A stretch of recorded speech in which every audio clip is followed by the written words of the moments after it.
Bonjour, vous allez visionner donc une vidéo qui appartient à un article et qui lui-même appartient à un ensemble, je dirais, d'articles qui ont été regroupés sous forme de cours dans le blog 3-4-5D, le rassemblement. Donc vous savez que la démarche sur la voie de l'éveil demande d'aller fouiner un tout petit peu partout et nous sommes souvent perdus par rapport à tout cela devant cette masse énorme d'informations. Donc à ce titre, sur ce blog, vous aurez la possibilité de pouvoir, je dirais, aller à votre rythme en regardant par exemple quels sont les préalables au cours, le cours lui-même divisé en 12 chapitres, ainsi qu'avec les suppléments. Donc pour les autres parties, vous aurez l'occasion de découvrir quand vous y viendrez. Donc n'hésitez pas, quand vous aurez visualisé cette vidéo, d'aller visiter le lien de l'article lui-même et ensuite, ce sera à vous de faire votre propre chemin selon votre cœur. Merci, au revoir.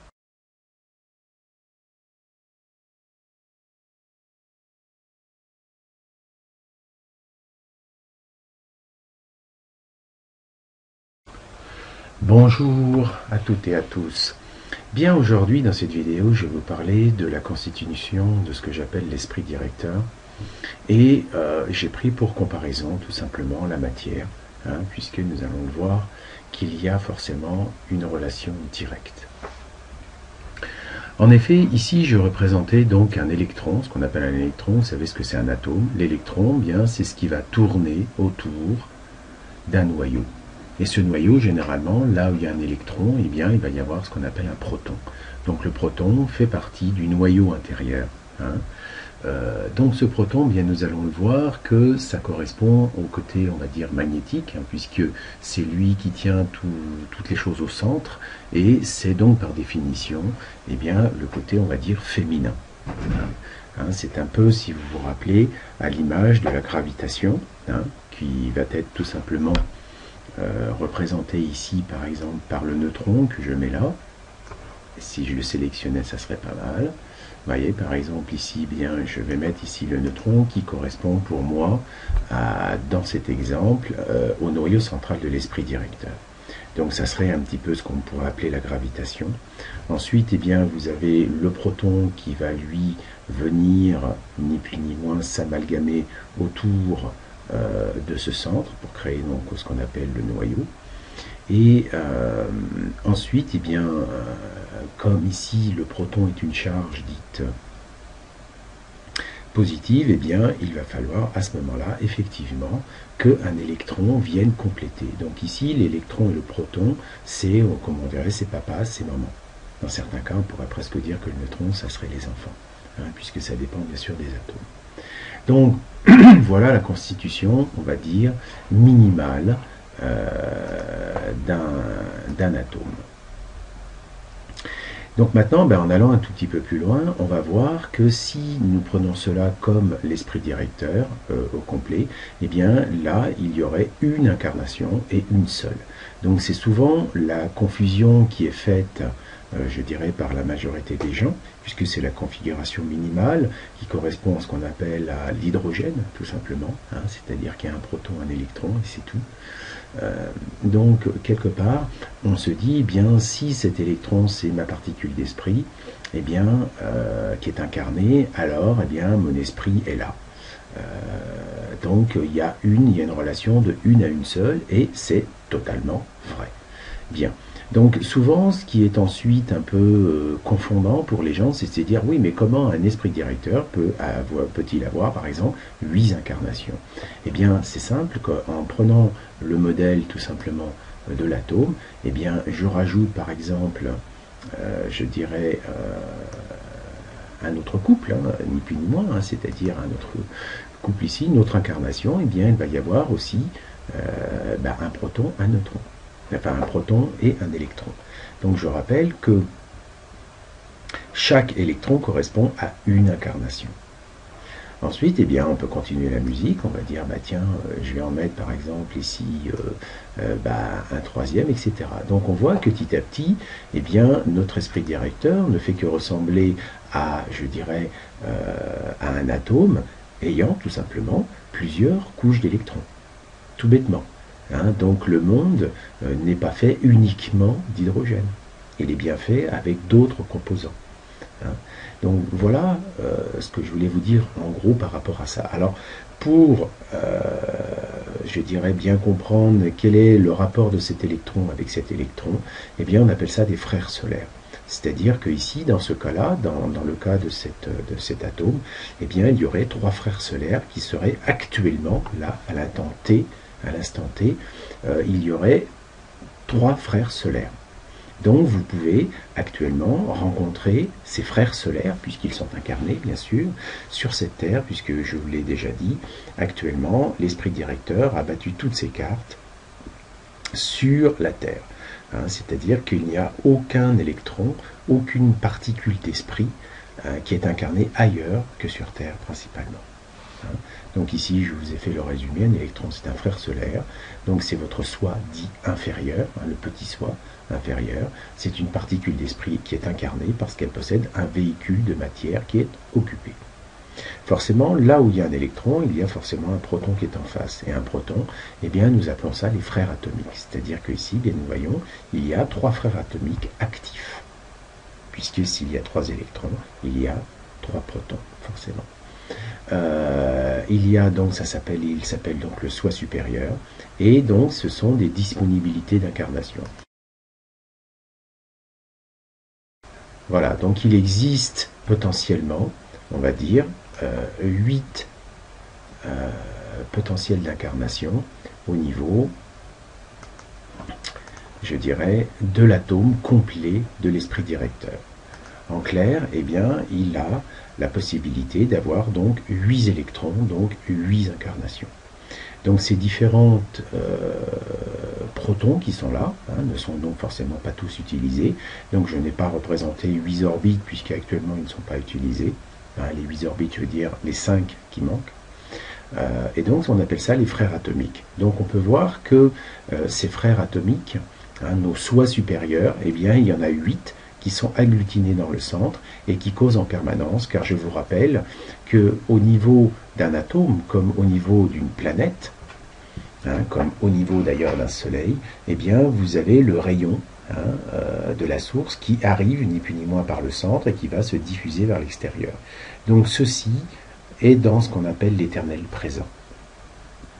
La temporalité au niveau des protons est inconnue. Par contre, la temporalité au niveau des électrons, elle est connue parce que, bon, par définition, si on prend le côté newtonien, eh bien, il se balade, car tout est mouvement. Donc nous, au niveau de la matière, quand nous voyons un atome, en fait, nous cognons contre la barrière qui est faite par ces fameux électrons. Donc nous ne pouvons pas pénétrer à l'intérieur. Et donc ceci, eh bien, c'est bien ce monde, on va voir, qu'on appelle l'espace-temps, puisqu'il définit un espace, c'est-à-dire une dimension avec des mètres, on peut dire, et une notion linéaire du temps qui s'écoule, alors que quand nous sommes à l'intérieur, nous verrons que nous sommes dans le temps-espace. C'est-à-dire qu'en fait, nous sommes dans une autre partie que je vous expliquerai un petit peu plus tard, où le temps ici est prépondérant, mais c'est une notion de temps qui n'a plus rien à voir avec la notion orbitale, on va dire. Voilà pourquoi nos soi supérieurs vivent dans cet éternel présent, puisque ça va tellement vite et c'est tellement dilaté en quoi que ce soit, que ça n'a absolument aucun rapport avec le mouvement, on va dire, des électrons autour du noyau. Donc je vais même aussi en profiter pour vous dire que quand vous rêvez, votre rêve, c'est vous en tant qu'électron, eh bien vous êtes en train de faire un contact, ni plus ni moins inconscient, puisque votre mental est désactivé, on va dire, votre mental conscient est désactivé pendant que vous dormez, ce qui permet, entre guillemets, à votre âme, entre guillemets, de pouvoir faire la connexion avec cette partie-là. Et donc souvent, linéairement, ici, on a l'impression qu'il s'est passé, il s'est passé un dixième de seconde. Votre rêve, vous l'avez vécu comme s'il avait duré 2 heures, mais à ce niveau-là, il a duré un dixième de seconde. C'est pour dire que dès que nous allons à l'intérieur ici, dans cette forme-là, eh bien, automatiquement, les dilatations du temps sont énormes. Énormes. Donc pour notre esprit directeur ici, et quand il regarde ce qui se passe au niveau des différentes incarnations, pour lui c'est pratiquement pas à l'arrêt, mais quasiment quoi. C'est-à-dire il regarde le balai des électrons de ces incarnations et il peut voir qu'est-ce qui se passe. Donc si un tel a un problème, à ce moment-là il va voir si les autres peuvent lui donner un coup de main et il peut résoudre un certain nombre de problèmes qui sont hors de notre compréhension dans la majorité des cas. Voilà pourquoi il est fortement conseillé d'écouter bien sûr notre petite voix, parce que notre petite voix c'est tout simplement notre soi supérieur, donc notre frère atomique, la partie des frères atomiques qui est en train de nous parler. Donc en vivant notre icité, notre icité, nous avons donc la possibilité d'être en contact et surtout en synchronisation parfaite avec tout ce qui nous entoure. Car en effet, puisque nous sommes toujours dans un atome, cet atome bien sûr est en contact avec d'autres atomes. Donc il y a des interactions, on va dire, entre les différentes particules et donc va donner ce qu'on appelle des chimies différentes. Voilà. Donc quand nous étudions ce qu'on appelle la chimie, eh bien nous ne faisons qu'étudier l'interaction entre les électrons d'un atome et les autres électrons d'un autre atome. Mais nous ne voyons en aucun cas ce qui se passe à l'intérieur. Voilà pourquoi la science n'arrive pas à savoir ce qui se passe véritablement ici. Alors, pour faire comprendre ce qu'est, dans quel monde nous vivons, entre guillemets, je vous ai fait un deuxième petit dessin aussi, ici, qui vous démontre, en fait, ni plus ni moins, la structure dite de l'oxygène. Donc l'oxygène, eh bien, c'est un noyau avec des protons, et qui va avoir donc un certain nombre d'électrons qui sont, on va dire, fixes, c'est-à-dire qui ne peuvent jamais partir, mais où il y a seulement 2 places de libre. C'est-à-dire 2 connexions possibles avec d'autres atomes. Eh bien, ce modèle chimique de l'oxygène correspond, regardez bien, vous avez bien 8, comme par hasard, électrons, qui lui appartiennent en propre, parce que si un autre électron vient, il appartient forcément à un autre atome. Eh bien, c'est l'élément feu qu'il y a en notre monde. En effet, l'élément feu, de l'oxygène, il est dans la terre, il est dans l'air et il est dans l'eau. Mais vous ne pouvez pas choper l'élément feu tout seul. Donc si vous voulez qu'un feu s'éteigne, eh bien, il suffit d'attendre que toutes les molécules d'oxygène soient brûlées. Donc dès qu'il n'y a plus d'oxygène, le feu s'arrête. Donc la vie que nous connaissons sur Terre actuellement est due à cet élément feu. Or, l'élément feu, c'est l'incarnation qu'on appelle de l'esprit. Si vous allez dans les autres enseignements plus ou moins ésotériques, eh bien le feu et l'esprit, c'est la même chose. Voilà pourquoi il n'a pas de substance en lui-même, d'une certaine manière, l'esprit. Voilà, donc les 8 électrons, bien vous en avez 2 sur la première couche interne, parce que c'est le maximum qu'il puisse y avoir. Et puis ensuite, bien vous en avez 6 autres là, puisque la deuxième couche peut comporter 8 électrons. Voilà, je vous ai tout dit par rapport à ça. Alors, ce serait incomplet si je ne mettais pas ce qu'on appelle le modèle quantique. Le modèle quantique, c'est tout simplement ce que je vous parlais tout à l'heure, où nous allons positionner la grille, ce que j'appelle le modèle de la poupée russe, c'est-à-dire le modèle quantique. C'est-à-dire que, ça c'est toute une série vidéo que j'ai déjà faite, qui est assez longue d'ailleurs, où vous allez pouvoir voir que c'est toujours la même structure qui est répétée à des échelles différentes. Donc par exemple, le modèle quantique correspond à 3 plans principaux. On a le premier plan qui est donc Alcyone, le deuxième qui est le Soleil, et le troisième qui est la Terre. Donc on voit bien que la totalité de nos soi sont, je dirais, dans ce modèle quantique. Sur Terre est incarné donc le fameux sous-logos, qui correspond à notre soi inférieur, donc à notre frère solaire. Ensuite, entre le Soleil et la Terre, eh bien, il y a le soi supérieur, donc, qui est donc le sous-logos et qui correspond donc dans notre cas au proton. C'est pour ça que nous parlons d'un frère atomique, car notre soi supérieur, il n'est pas à côté de nous, il n'est pas à 15 km de là, il est dans chacun de vos atomes. Ensuite, eh bien, ici, on avait donc le soleil, le plan du soleil, avec donc le soleil. Ici, c'est le soleil central que je dis Alcyone, où va y avoir votre grand soi. Donc, votre esprit directeur est bien divisé avec un grand soi et un petit soi. Voilà, donc derrière ce grand soi, eh bien, il y aura 8 petits sois. Voilà. Parce que le grand soi, on le verra, ça serait l'équivalent, en fait, si vous voulez, du neutron qu'il y a là. Il n'y en a qu'un. Il n'y a qu'un seul grand soi. Alors, je l'ai divisé dans son androgynie, puisque, bien sûr, comme vous le savez, tout est duel partout. Alors, ne faites pas la confusion entre la dualité et la 3D falsifiée. La dualité, c'est la constitution même de tout ce qu'il y a dans les univers. Donc vous ne pourrez jamais, je dirais, aller dans un monde où il n'y a pas de dualité. La dualité est partout. Simplement, on nous demande en 3D de faire ce qu'on appelle la trinité, c'est-à-dire que le 2 devienne 1.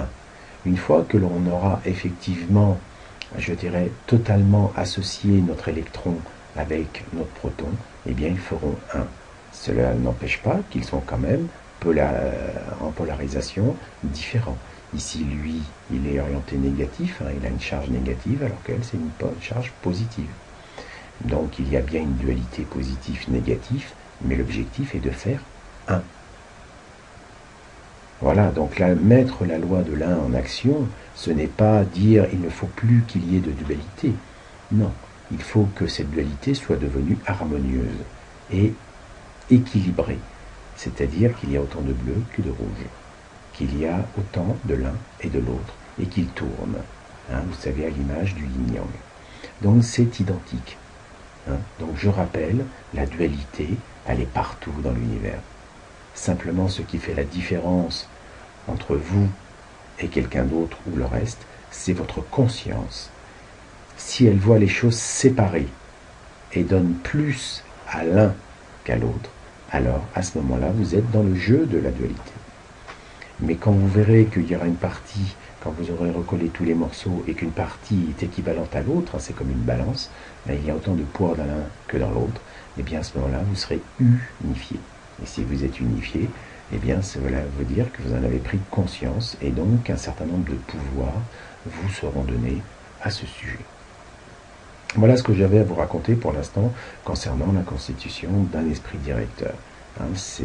J'espère que maintenant, vous allez quand même mieux comprendre que autant il y a d'atomes, autant il y a de versions différentes, on va dire, de constitution d'esprit.